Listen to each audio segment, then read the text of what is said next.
Well, hello, church history friends. My name's Barb Walden, and it's a pleasure to welcome you to the Winter Series.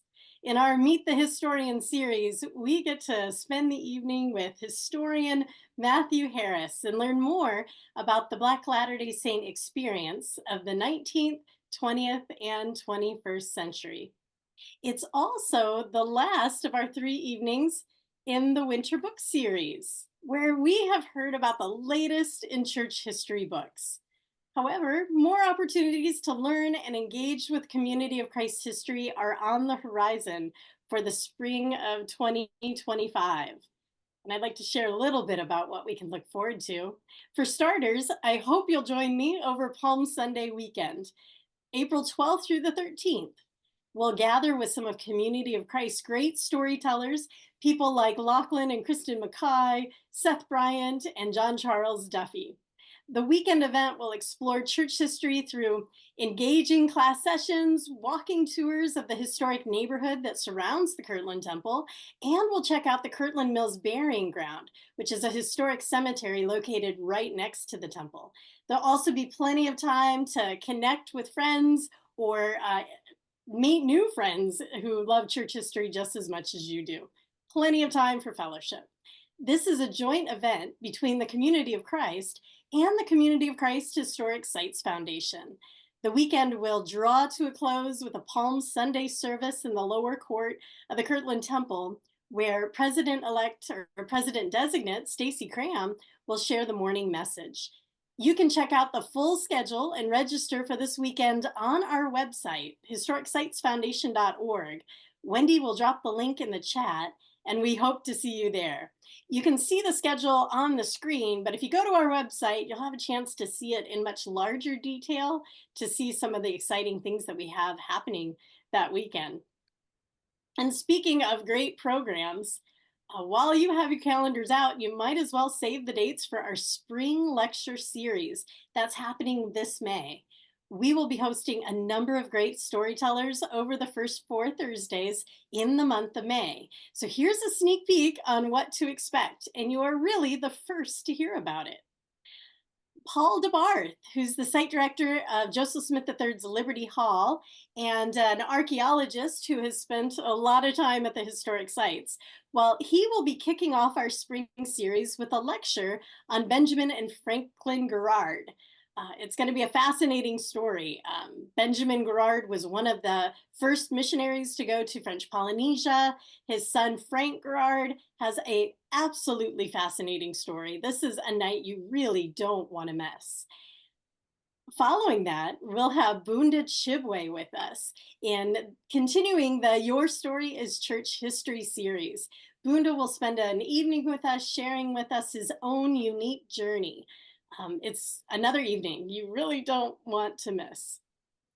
Then we'll go to the historic cemetery of Rose Hill. It's going to be a virtual lecture with Jim Jones, who oversees the maintenance and preservation of Rose Hill. We'll spend an evening with him learning the history of that historic cemetery, as well as the stories behind a number of significant people from Community of Christ history that are buried there. And lastly, rounding up that spring series, will end with Tony Chavala Smith, who's going to talk about the Nauvoo expositor. He'll share the history of the expositor, as well as the theological context and the historical context of that newspaper, a pretty important newspaper when it comes to Community of Christ history. So it's going to be a great month of May for church history, and I hope you will join us. More information is going to come out, including opportunities to register for these 4 lectures in the coming weeks, but I wanted you to be among the first to hear about it.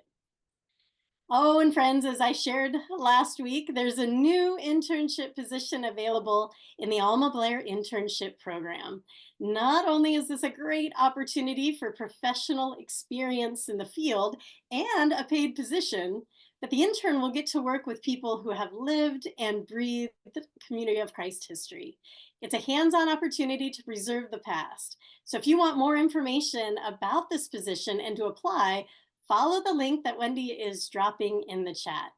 And I am equally excited to share that there is a second new position in the Alma Blair internship program available this summer. One lucky intern will have the opportunity to explore the Graceland University archival collection that's located at the Frederick Madison Smith Library on the Graceland campus in Lamoni.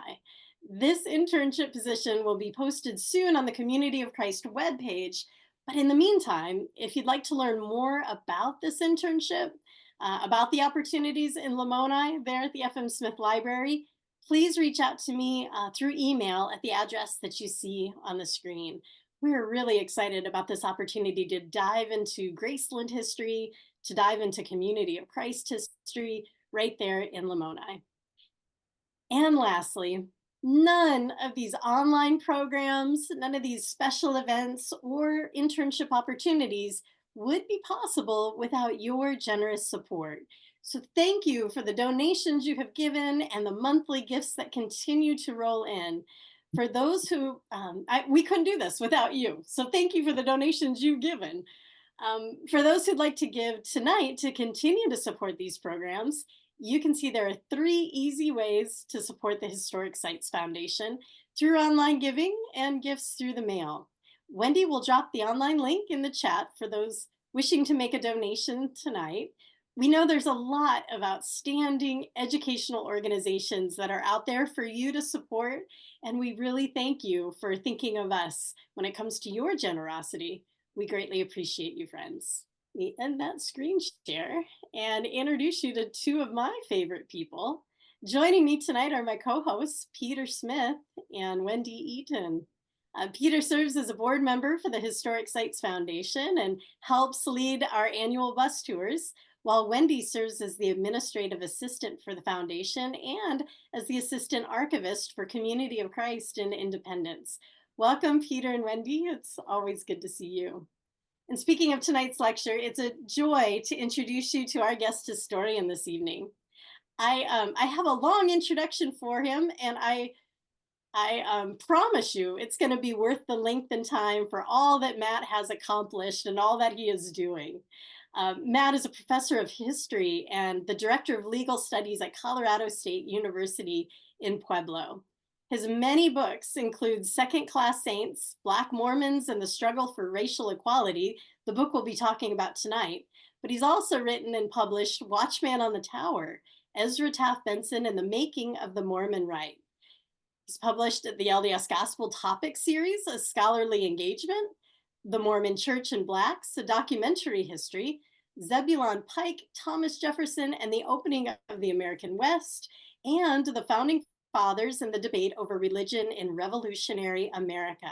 That's a long reading assignment list, but I think it'll be worth your time.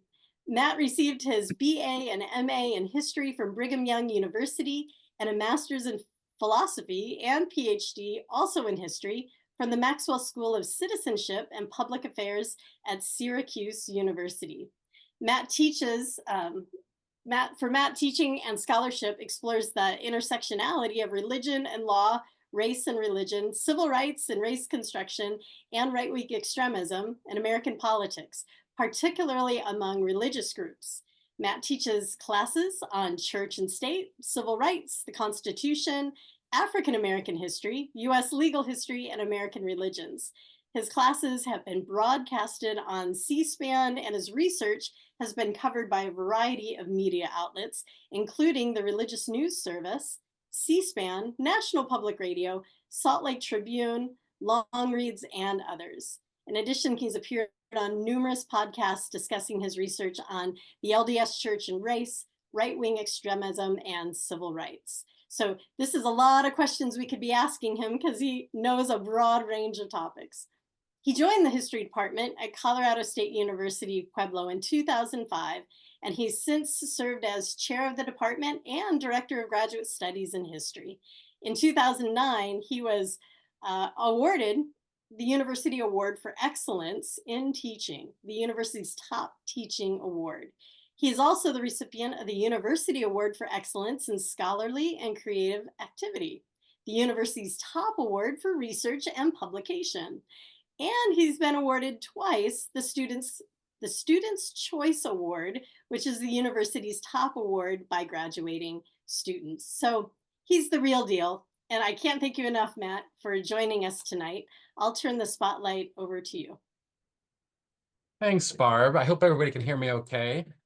One of the joys of doing this tonight is getting to associate with Barb and to meet her and talk to her.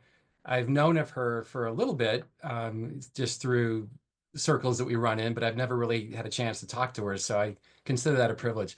I also consider it a privilege to be with you tonight. Most of you, I think, come from the community of Christ, some from the Latter-day Saint tradition.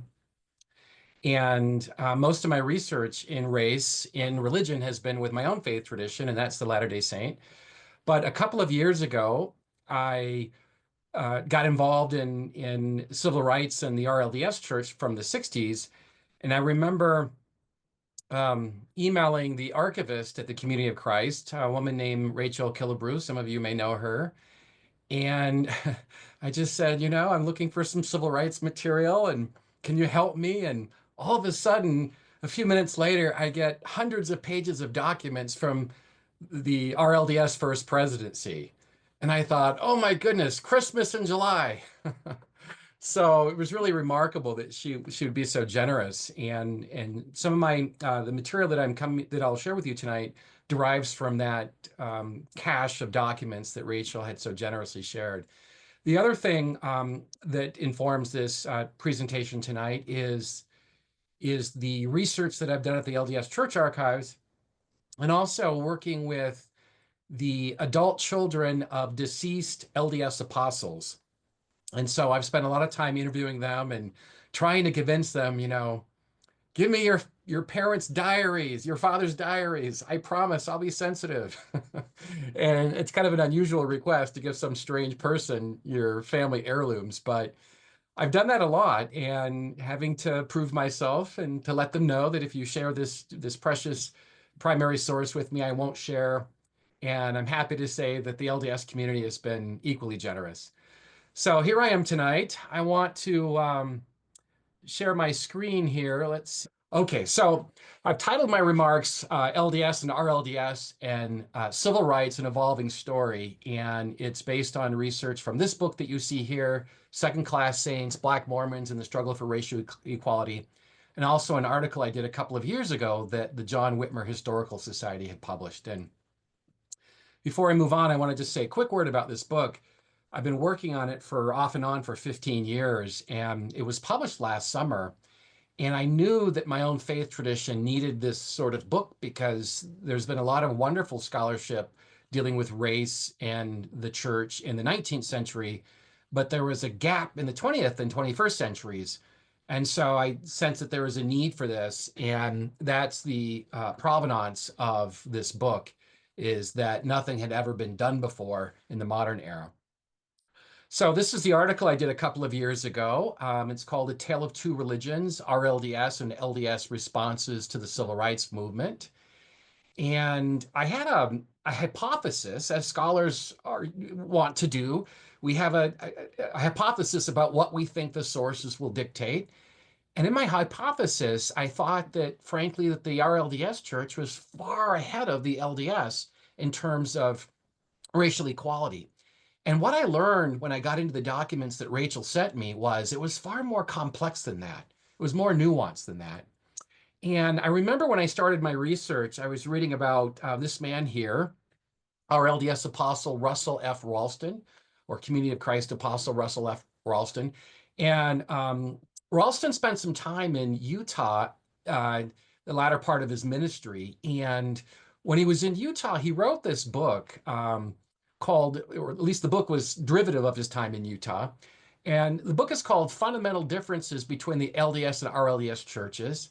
And I remember glancing through it, and I looked at the part on race, and Ralston had patted himself on the back, arguing that the RLDS church was more progressive than the Latter-day Saints on race. And I think that's in part what influenced me.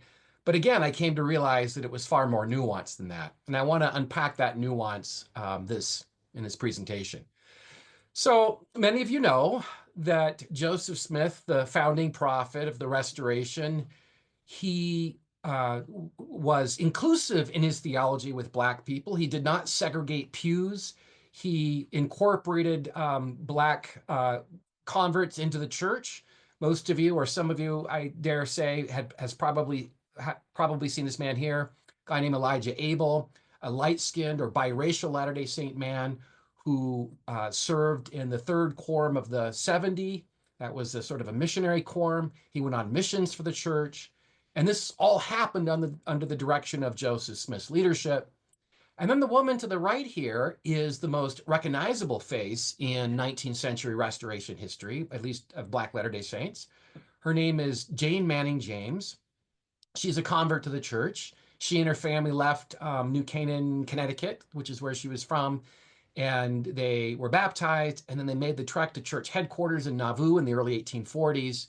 And Jane Manning James was a servant in the prophet's home, where she interacted daily with the prophet and his family, did his laundry, made meals for him. So there was a level of intimacy with Jane Manning James and Joseph and Emma. And a couple of things about this in the Latter-day Saint tradition, or at least in the early Restoration tradition, Latter-day Saints would receive their patriarchal blessings. And Elijah Abel was told in his blessing that you can see below in red that his soul will be white in eternity and thy robes glittering. And there was this privilege on whiteness that somehow you had to lose this curse. Most Latter-day Saints at this time were products of this wider or broader Atlantic world in which they inherited a Protestant theology, in which they looked at Black people as being part of this cursed lineage from the Bible. And in this blessing here, it refers to this notion that even though he's light-skinned, he will still lose that curse in the resurrection, that his soul will be white in eternity. This woman here, her blessing, Jane Manning James, goes a little bit further than Elijah Abel's. She's told directly that she derives from the lineage of Canaan, the son of Ham. So she's told right up front that part of her lineage is from this biblical counterfigure. And Latter-day Saints will bear the weight of this doctrine, as will RLDS, until well into the 21st or 20th centuries. By 1852, after Joseph Smith was murdered in Carthage in 1844, many of you know there was a great schism that occurred. And the part of the schism they went west under the tutelage of Brigham Young, the man that you see here. And when Brigham Young led the saints out west, there's a lot of things that he did that was different. And two things that he did, I think is instructive for this conversation tonight. One is that he announced the practice of plural marriage. It's now out in the open. We're doing it. And then the second thing that he did was that he announced to the Utah Territorial Legislature that Black men will not be able to hold the priesthood as they once did under Joseph Smith's direction. And one of the little known factors behind this racial restriction was that some of the Latter-day Saints, some of the Black Latter-day Saint priesthood holders, were marrying interracially. They were taking polygamous wives, white wives, and they were marrying interracially. And when that got back to Brigham Young, he was upset. And this is the context by which you read this statement here, where he says that if the chosen seed mixes his seed with the seed of Cain, the penalty under the law of God is death on the spot. This will always be so. And after he made this comment is when he announced the racial restriction. And so his lack of support for interracial marriage is what's driving this. I want to pause the story just for a moment. Sometimes I've heard some people say that, Joseph Smith may have been sealed to Jane Manning James as a polygamous wife. And my response to that is, no way. There's no evidence for it, for one. We have to play by the rules of evidence in history. And number two, it would have been completely scandalous for him to be married to a Black woman. That's how much interracial marriage was frowned upon in antebellum America. Joseph Smith III, the founding prophet's son, inherits his father's legacy, at least for those who stayed behind in independence. And by 1865, the prophet Joseph Smith III produced a revelation that has been since canonized in the Doctrine and Covenants. And Joseph Smith III carries on his father's legacy of racial equality. And the verse says that to be not hasty in ordaining black men of the Negro to offices in my church. And later on this presentation tonight, I want to come back around to where that's at in the RLDS church today. Barb and I have had some discussions about this, and she sent me some great material. But for 1865, I mean, this is really, really important. The Civil War had ended that year, and for Joseph Smith III to welcome Black people into the church pews is really extraordinary. We always have to contextualize these experiences. And when most of the world, particularly the South, are moving in ways to segregate Black and white people, it really, really is progressive and ahead of its time to see Black people coming into the church, even if they're told to be slow in ordaining them. I think that's really critical. It's easy to judge from the 21st century and to put on our modern lenses and to put out our big fingers. But I think if we contextualize it and recognize that this is really that he's permitting Black men into the priesthood ranks far ahead of most faith traditions. So that's I think that's bears mentioning. Um, the person most responsible, oddly enough, in the Latter-day Saint tradition to talk about this priesthood curse and this priesthood ban is none other than one of Joseph Smith the third's cousins, or distant cousins, is Joseph Fielding Smith, who was the grandson of Hiram Smith, and the great grandnephew of the prophet Joseph Smith. And so Joseph Fielding Smith was a towering figure in the LDS community. He was ordained to the Quorum of the Twelve in 1910. He served as the church president in 1970 until his death a year and a half later.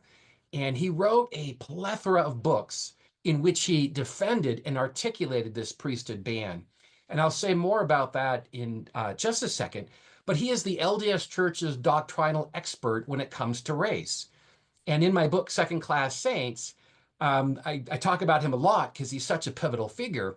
And his ideas on race, including this notion that Black people are cursed, including this notion that Black people will only get to heaven as servants to white people. I mean, pretty extreme stuff. His ideas will be incorporated into LDS lesson manuals from the 1930s well into the 1950s. So he's such a dominant voice in church circles. And not surprising, he was not racially progressive. He was born in 1876 in the Utah Territory. And he repeated back a statement about Black people that he heard his father talk about. His father was Joseph F. Smith, who was himself a church president and apostle from the LDS tradition. And Joseph Fielding Smith called Black people darkies, which is what he grew up hearing from his father.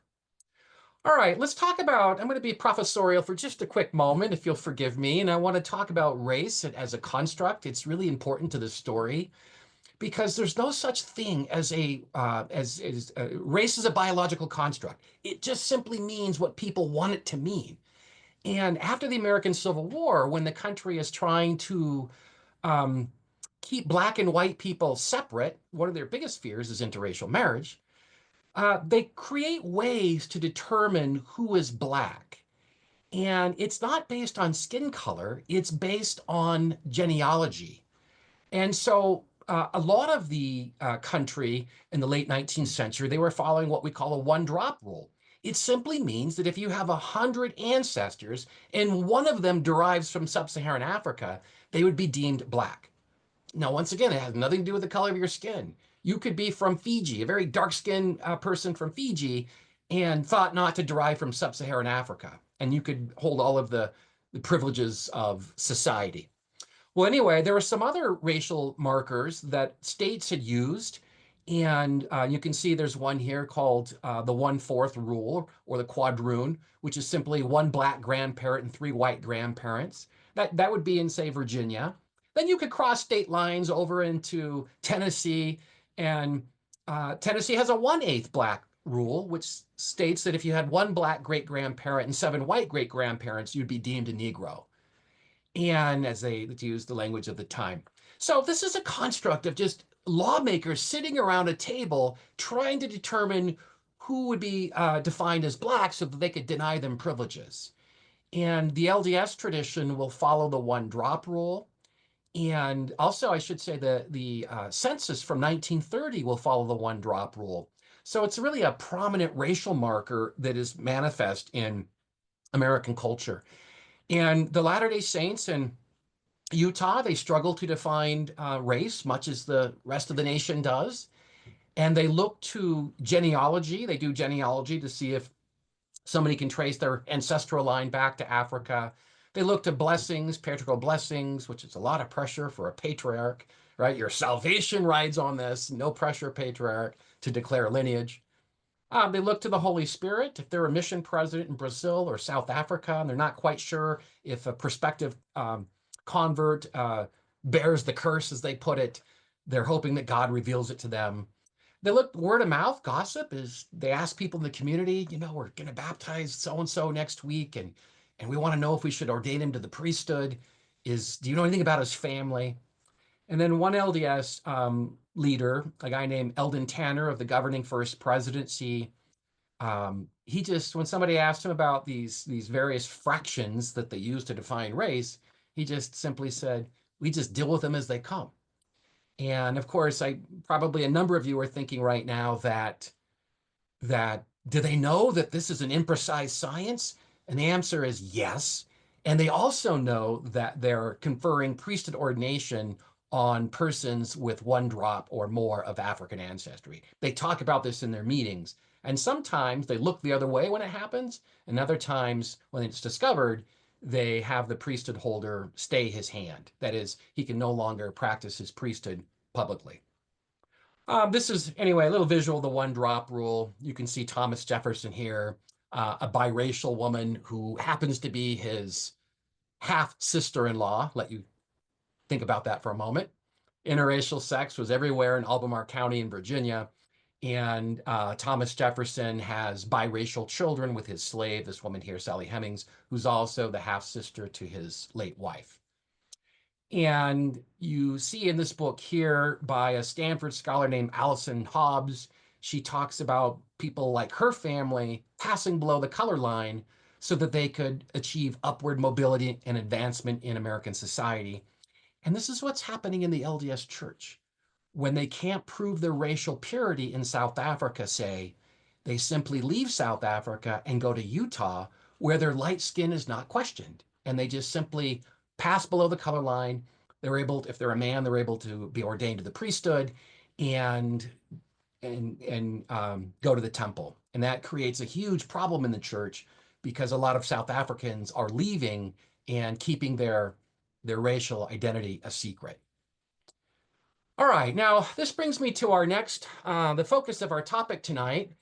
And this is what I found in my research looking at the RLDS and LDS traditions, is that when civil rights became a thing after World War II, when it starts to heat up in the 1950s and spills over into the 60s, there is this massive movement afoot in American culture to destroy this movement. And these are folks who are not committed to racial equality. These are folks who think that Black people are their racial inferiors.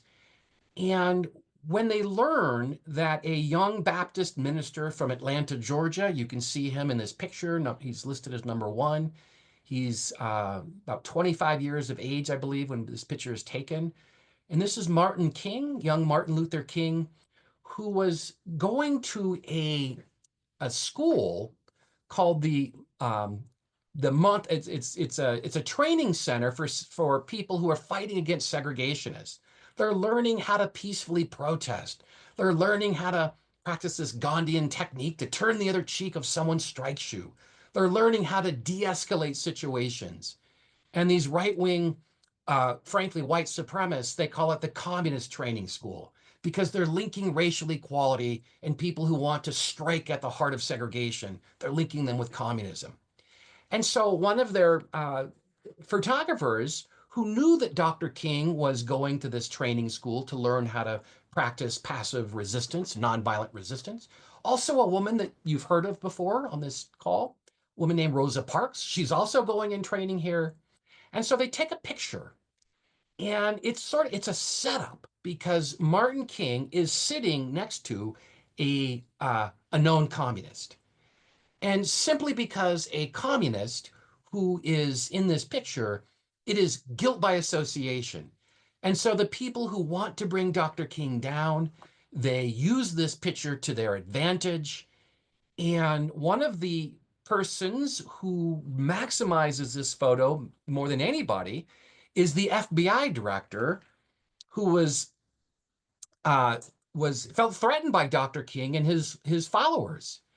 And J. Edgar Hoover was the longest tenured FBI director. He was, I think, brought into the Bureau in 1922, and he left under a cloud of heavy suspicion in 1971-72 under federal investigation, frankly, for civil rights violations. And he wrote a book in 1958, a bestseller book called Masters of Deceit. And in this book, he talks about that the civil rights movement is a communist front group, that there are people like Martin King who are pretending to advance racial equality, but in secret, they want a Negro Soviet republic. And people who read this extremely partisan book are taken in by this rhetoric. And why wouldn't they be? This is the director of the FBI who was allegedly in possession of secret knowledge. And some of his FBI agents will use that picture I just shared with you to spread lies about Dr. King. They'll create documents like the one you see to the left here called The Case Against Martin Luther King. And they're essentially spreading the canard that he is a communist. And let me just pause the story for a quick moment and unpack this for in 30 seconds. And whenever there's smoke or a little spark, there tends to be maybe a fire. And the spark in this case was two things. Number one, Dr. King had two former communists in his inner circle. These are two men who used to be members of the Communist Party 20, 30 years prior. And uh, J. Edgar Hoover knew that they were no longer communists because he wiretapped Dr. King. And he knew they talked about them leaving the Communist Party years earlier. And at one point, Dr. King thought that they were a political liability. He was going to get rid of these two advisors, but he chose to keep them because they were brilliant. But anyway, Dr. King knew, or Hoover knew this because of the wiretaps that have now been released through a Freedom of Information Act. But yet he continued to peddle this canard. And the second thing about that I want to share with you about that is that Dr. King is a Baptist minister. He is a minister of Jesus Christ. He believes that Christ's blood will redeem you. Marxists do not believe that. They think that religion is an opiate of the masses. And so I think that's lost in a lot of this conversation, that Dr. King is a man of the cloth. The next group that really starts to read this material, and I might add that it's Latter-day Saints and RLDS Latter-day Saints are reading Hoover. When I started to get into the literature that Rachel sent me, I was struck by the number of references that RLDS and LDS folks were quoting about this so-called communist conspiracy that Hoover had uncovered. And one of the subsets of the conspiracy, as I noted, was that Dr. King was in cahoots with the Soviet Kremlin. The other thing that the RLDS and LDS members were reading and quoting, and perhaps had a more significant impact on both groups, was this man here. The John Birch Society was founded by the man that you see to the left, named Robert Welch, in 1958. He made his money in the candy business. If you've had a Mars candy bar at one point in your life, or there's a Sugar Daddy, I think was one of his productions, made a lot of money in the chocolate business, got bored of it, and decided by the late 1950s that he wanted to retire and focus on fighting communism. And he created this this book called The Politician in the late 1950s, in which he articulated a plethora of conspiracy theories that would absolutely make us cringe today. One was he called a five-star general, Dwight David Eisenhower, in his circle of advisors. He called them, quote, a conscious, dedicated minister of the communist conspiracy. I mean, this is an amazing thing to say about somebody who spent his entire life, adult life, fighting communism and tyranny and calling this respected American icon a communist. Even Hoover said that that went too far. Hoover said something interesting. He said that anybody who thinks General Eisenhower is a communist has something seriously wrong with him. Well, that's an indirect barb at Welch. Anyway, they went on this tirade throughout the 1960s. They thought that Earl Warren, the Supreme Court Chief Justice, was too cozy with civil rights activists. He was also made some court decisions that were favorable to communists, Welch said. So they went on this crusade to impeach Earl Warren. So they're a very activist, very focused group, but they remain on the fringes of the Republican Party. That's the party that they supported. And the Republican Party didn't want to be associated with them. The leader of the party at the time was a man named Barry Goldwater from Arizona, one of the most conservative senators in the 1950s and 60s. And when Goldwater was given a copy of The Politician that outlined Welch's conspiracy theories, uh, Goldwater said that I burned it. I couldn't keep it because I knew it would destroy my credibility. And so they tried to keep the Birchers at bay, thinking that it might harm their party. Anyway, this now brings us to 1963. My friend Bill Russell, I'm not sure if Bill's on the podcast tonight, but if you are, hi, Bill, and welcome. And Bill was an employee for the church at the time. He worked for the Saints Herald, and Bill was a keen student of politics and the civil rights movement. And I found this slide here I wanted to share with you because it says this is a podcast that Bill did with one of my friends who runs a wonderful podcast called Gospel Tangents, Rick Bennett. And anyway, Rick titled it Bill Russell, Unorthodox RLDS Historian. And Rick could not have been more prescient in writing this because Bill was certainly unorthodox in the early 1960s with his views on civil rights. And what Bill did was that he published a very controversial piece in the Saints Herald in 1963, and it was called Martin Luther King, Satan or Saint. And I want to read you just a small part of it from my article that I published. It says that it's extraordinary to think that Russell was a mere 25 years of age when he wrote Martin Luther King, Saint, Satan or Saint. His age didn't appear to be a limitation, though. His sharp prose and youthful exuberance added punch to his conviction. To be sure, it was an edgy piece. He vehemently denied that King was a communist agent and claimed instead that he was a good Christian man. He came to these conclusions after carefully studying the writings of the John Birch Society and other white supremacist groups, as well as King's own sermons. Any American who agitates for social change is likely to be called a communist, Russell wrote in his editorial, and then added, with a typical dose of Russell wit, if Jesus Christ with his radical social views was living in America today, we do not know how well he would be received, but certainly some would call him a communist.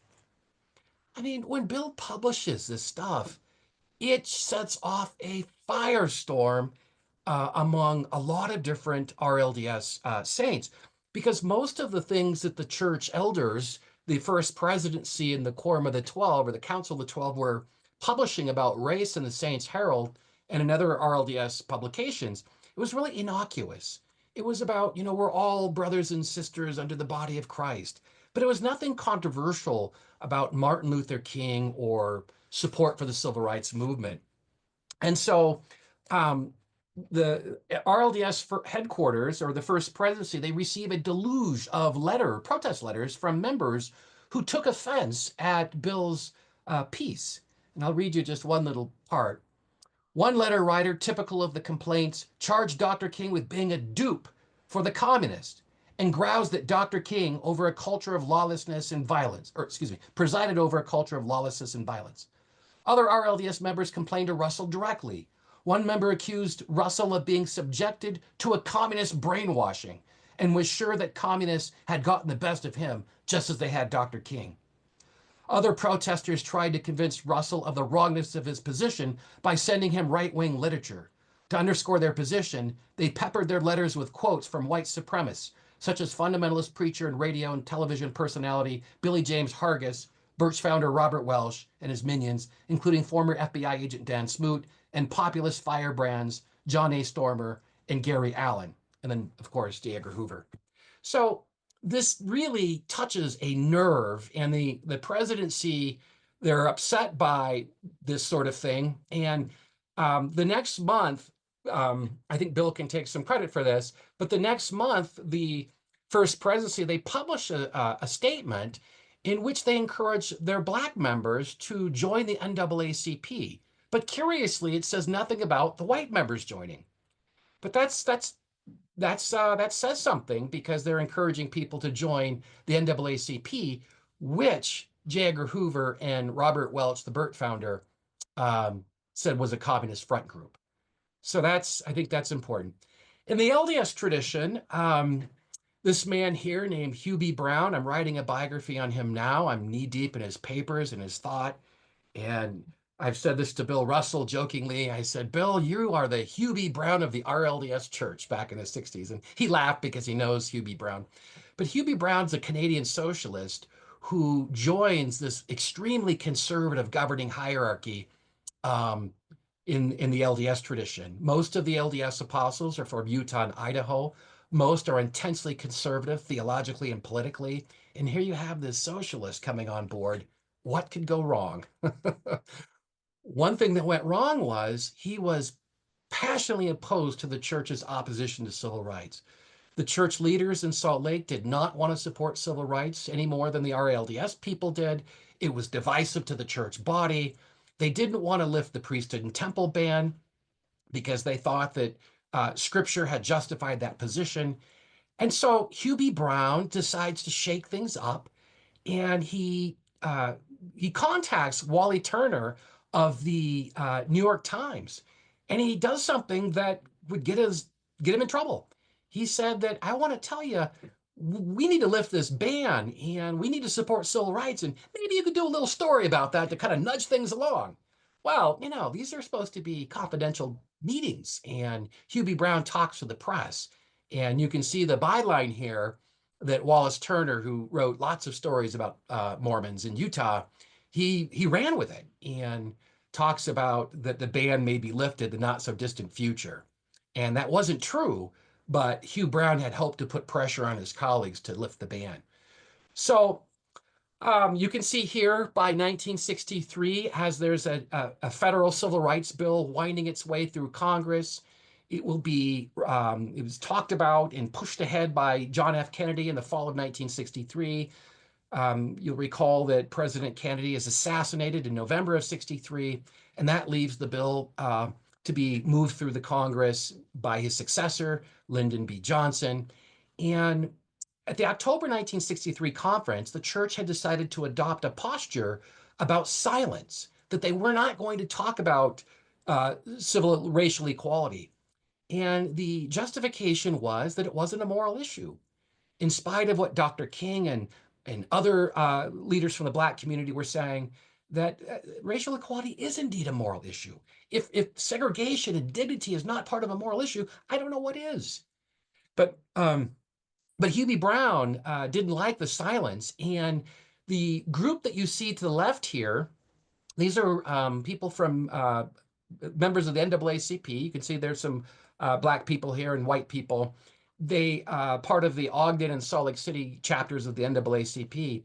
They threatened to protest at conference unless the church read a statement endorsing civil rights. And what you see here is Hugh B. Brown, the person who had been supporting civil rights all along, that he was the one that would be asked to give the statement. And it didn't endorse any stand on any bill, which is part of the problem. It just simply said that the church didn't stand opposed to racial equality. And that was probably the best that Hugh Brown could get past, given that he had strong opponents in the leadership. In the meantime, the RLDS first presidency, they tell Bill Russell and Paul Wellington, Bill's boss, at the Saints Herald. They tell them to tone it down. You guys are just promoting civil rights way too much. We're getting too many protest letters. Can you just focus on some things that are non-controversial? And they're trying to recognize their agency and their liberty to write what they want to write, but they're also trying to thread a needle because they want to, build the church and all of that in the South, and they're having a hard time doing that if their members are disagreeing with some of these positions on civil rights. In the LDS tradition, that unlike the RLDS tradition, from my research, most of the RLDS apostles kept their views to themselves when it came to what they thought about civil rights and Dr. King. Um, but the LDS Church had a couple of firebrands in the ranks that did not keep their positions to themselves. One of whom you see here, a man named Ezra Taft Benson. Benson was not just an ordinary LDS apostle. He was called to the quorum in 1943, but he also served for 8 years as Dwight Eisenhower's Secretary of Agriculture. So he took a leave of absence from his apostolic duties. He went to Washington, and being the stark conservative that he was slashing farm subsidies. And you can imagine that didn't go well for both LDS and RLDS farmers. And uh, Benson was he was friends with J. Edgar Hoover, and he was really, really close friends with Birch founder Robert Welch. And he bought into all of this talk about Dr. King being a communist. And he published a book by 1968 that you see here called An Enemy Hath Done This. And in this book, there's this chapter called Civil Rights, a Tool of Communist Deception, in which he just merely parrots back what J. Edgar Hoover and Robert Welch have been saying about King and his ties to Soviet Russia. So the LDS Church has to deal with extremism. I want to just be clear about something. I've done a couple of books on this man, so I have to say that I know more about him than I care to admit. And the idea is that the leaders of the church are conservative, but they're not radical. They don't like this. They oppose civil rights, but it's not because they think Dr. King's a communist. They simply take it along traditional lines, which is that if you have civil rights legislation, it will create another bureaucracy at the federal level. So they're states' rights kind of people, but it's not because Dr. King is a communist. And that's really important because there's nobody in the upper leadership that I can see from my research who went along with this whole Birch thing and Hoover thing that King was a commie. All right, a couple more thoughts, and I'm going to wind this down. Couple thoughts that in the LDS tradition, the the church had been struggling with racism for a very long time. The RLDS church had been struggling with racism for a very long time, even though priesthood ordination was permitted. Um, One of the uh, RLDS leaders, a man named Blue, a black man, implored the LDS or RLDS First Presidency to do something about racism in the pews. He spent some time in his ministry in Florida and saw racism there, saw it elsewhere. And so both traditions are experiencing racism, the way they treat Black people, the way they look upon them. And the RLDS Church had a man named Spencer Kimball that you see here. And it was his finest hour as church president because when he assumed the reins of leadership in 1973, the first thing that he wanted to do was to lift the ban. But in the LDS tradition, you have to have consensus in the first presidency. And I'm certain that that's the same in the RLDS tradition as well. And so he didn't have the consensus when he first became the church president to lift the ban. He had looked at a report when he was an apostle in the early 50s. You can see that report here. And in this report, it simply said that there was no doctrinal justifications for the ban. Essentially, the report said, it said it was just bad theology and that the ban needed to be lifted. But you need to have consensus or buy-in. And here's a little thing about the committee in the report. They just said it's not doctrinal, it's not scriptural, there's no such thing as a pure white race, just all of these things. And by the early 1960s, Spencer Kimball told his son that the priesthood ban may have been a possible error. So he's really thinking about the ban and how to lift it. And in the meantime, as he's thinking about the ban, the LDS Church is coming under heavy assault. There are protests at BYU, just like the one you see here, not far from where I live. This is at Colorado State in Fort Collins, my sister school. that Black student activists take over a basketball game where Colorado State was playing against BYU. And I might add, let me just pause the story here quickly, that the RLDS, a couple of writers at this time, when they're reading all this bad publicity, they write in and they say, that's not happening to us. We're not racist like the Mormons in Utah are because we don't have this racial restriction. So they're kind of, patting themselves on the back, which kind of made me laugh. Anyway, BYU is under federal investigation for civil rights violations. Be curious to know if Graceland University experienced anything similar. But the Department of Justice sent out letters to private religious schools and asked them for the numbers of Black people, Black students in their student body. BYU had 3 in the mid to late 1960s, and so they came under federal investigation for possible civil rights violations. I can say more about that in the Q&A. I want to wind this down here just for a moment and talk about how Kimball lifts the ban. So Kimball has this vision where he wants to universalize the gospel and take it to every kindred nation, tongue, and people. But he recognizes he can't do that if the ban is in place. And so that's the fulcrum that he uses to convince his colleagues to lift the ban. And he does it in 1978 in spite of 2 holdouts, like the 2 apostles you see here. There are actually 3 holdouts, but these are the 2 biggest ones. Ezra Benson, we talked about him a minute ago, writing this conspiracy book about Dr. King. And then another apostle named Mark Peterson, who said that Black people will go to heaven, but only as servants. I mean, pretty aggressive, extremist stuff that most of the apostles in the Mormon tradition did not believe, but some did.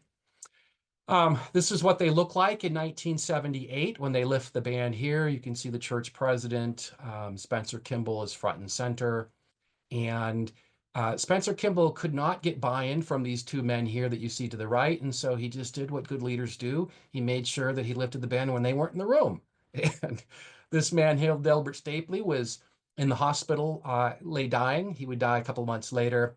And Mark Peterson, the same guy that said that Black people could only go to heaven as servants to white people, they simply shipped him off to Ecuador on a church assignment. And it was in Ecuador that Apostle Peterson learned that the ban had been lifted. And Kimball this is not the first time he did that. When he couldn't reach a consensus, he would just simply send the naysayers out of the room or on church assignment and made sure he had a quorum, and they would do the business that needed to be done while the naysayers were away.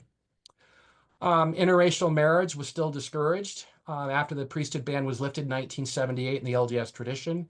The RLDS never had an official policy on interracial marriage. In fact, as early as the 1950s and 60s, the Saints Herald and other RLDS publications are openly embracing interracial marriage, talking about the unity of the races, whereas the LDS Church, because of this priesthood ban, they discouraged it. Let me say, as we wind down now, I want to take your questions. I want to say a couple of things. The LDS Church in recent years has really, really tried to struggle with or grapple with its racial legacy. You can see here the church president who's 101 years of age. His name is Russell Nelson. In the LDS tradition, they're quite old. And he's clasping hands with the leader of the NAACP here. The church has given lots of money in recent years to Black communities to fight racial justice issues, which I think is heroic and admirable.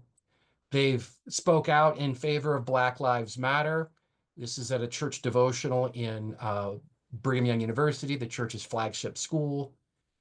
And also, as the LDS Church is thinking about race, including what you see here in the Book of Mormon that Doubleday had been commercial press and published, they thought about how some of those racialized verses looked to a commercial community.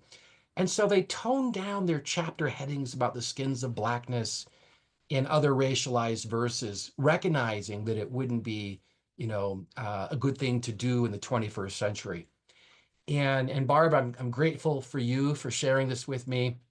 The community of Christ is trying to grapple with their legacy with scripture, sacred scripture.